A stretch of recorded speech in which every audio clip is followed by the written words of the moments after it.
بسم اللہ الرحمن الرحیم۔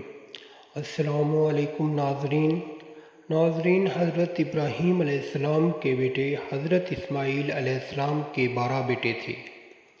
ان کی نسل اس قدر زیادہ تھی کہ وہ مکہ مکرمہ میں نہ سما سکی، بالآخر وہ پورے حجاز میں پھیل گئی۔ ان کے ایک بیٹے کیدار سے عدنان پیدا ہوئے۔ عدنان کے بیٹے معاذ اور ان کے پوتے نزار کے 4 بیٹے تھے، اور ان میں مضر کی نسل سے قریش بن مالک پیدا ہوئے، جو بعد میں فہل بن مالک کے نام سے مشہور ہوئے۔ قریش کی بہت زیادہ اولاد ہوئی اور وہ مختلف قبیلوں میں بٹ گئے۔ ان کی اولاد سے قصی نے اقتدار حاصل کیا۔ قصی کی نسل سے 3 بیٹے پیدا ہوئے، عبد المناف، اور ان کی نسل میں ہاشم پیدا ہوئے۔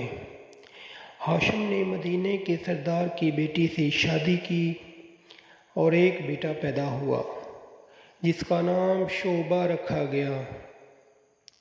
یہ پیدا ہوا ہی تھا کہ ہاشم کا انتقال ہو گیا۔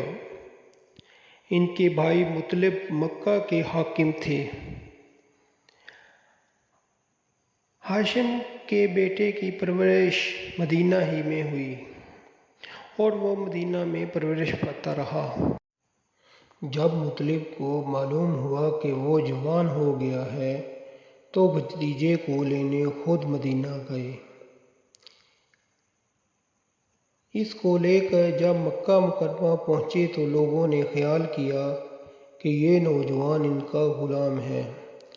مطلب نے لوگوں کو بتایا کہ یہ ہاشم کا بیٹا اور میرا بھتیجا ہے۔ اس کے باوجود لوگوں نے اس کو مطلب کا غلام کہنا شروع کر دیا۔ شیبہ اس طرح شعبہ کو عبد المطلب کہا جانے لگا۔ عبد المطلب کے ہاں ابو طالب، عبداللہ، عبد الرحمن، حمزہ، عباس، ابو لہب، حارث اور زبیر پیدا ہوئے۔ ان میں سے عبداللہ کے ہاں حضرت محمد صلی اللہ علیہ وآلہ وسلم پیدا ہوئے۔ عبداللہ سب سے زیادہ خوبصورت اور پاک دامن تھے۔